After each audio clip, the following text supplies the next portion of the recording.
Bangladesh premier league BPL মানেই রোমাঞ্চ, তারকাদের ঝলক আর রানের বন্যা। 2012 সালে যাত্রা শুরু করা এই ফ্র্যাঞ্চাইজি টুর্নামেন্টের প্রতিটি আসরের শুরুতেই ক্রিকেট প্রেমীদের কৌতূহল থাকে। প্রশ্ন, কারা ছিলেন এক আসরের প্রথম অথবা মনে রাখার মতো 50 হাঁকানো ব্যাটার? বছরের পর বছর ধরে এই তালিকায় জায়গা করে নিয়েছেন দেশি বিদেশি বহু পরিচিত মুখ।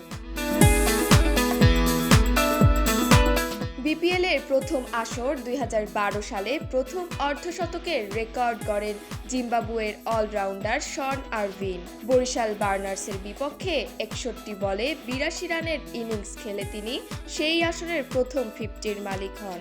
একই বছর ইংল্যান্ডের পিটার ট্রেগো, ওয়েস্ট ইন্ডিজের শিবনারিন চন্দ্রপল, পাকিস্তানের আহমেদ শেহজাদ এবং বাংলাদেশের অলোক কাপালিও নিজেদের নাম লেখান প্রথম অর্ধশতককারী হিসেবে।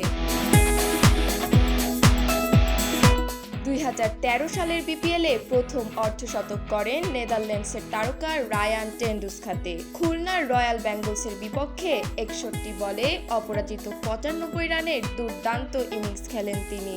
একই আসরে নিউজিল্যান্ডের লু ভিনসেন্ট, শ্রীলঙ্কার জেহান মুবারক এবং আয়ারল্যান্ডের পল স্টার্লিং নিজ নিজ ম্যাচে প্রথম 50 করেন। 2016 সালের আসরে আফগানিস্তানের হয়ে ইতিহাস গড়েন মোহাম্মদ শাহজাদ। চিটাগাং ভাইকিংসের বিপক্ষে 52 বলে অপরাজিত 80 রান করে সেই আসরের প্রথম অর্ধশতক তুলে নেন তিনি।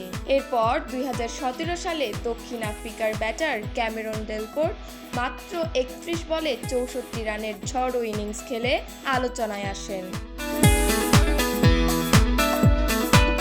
অস্ট্রেলিয়ার ব্র্যাড হোজের মতো অভিজ্ঞ ক্রিকেটারও এই তালিকায় রয়েছেন। তিনি 2012 সালে রাজশাহী রয়্যালসের বিপক্ষে 54 রান করেছিলেন। বছরের পর বছর ধরে এই অর্ধশতকগুলো বিপিএল এর প্রতিটি আসরের শুরুতেই উত্তেজনার রং ছড়িয়েছে। তারকা ক্রিকেটার থেকে শুরু করে এক এক দেশের প্রতিনিধিরা, সব মিলিয়ে বিপিএল এর ইতিহাসে এই তালিকা হয়ে উঠেছে এক অনন্য স্মারক। দিবারতী ঐশী, দ্য ডেইলি ফিল্ড।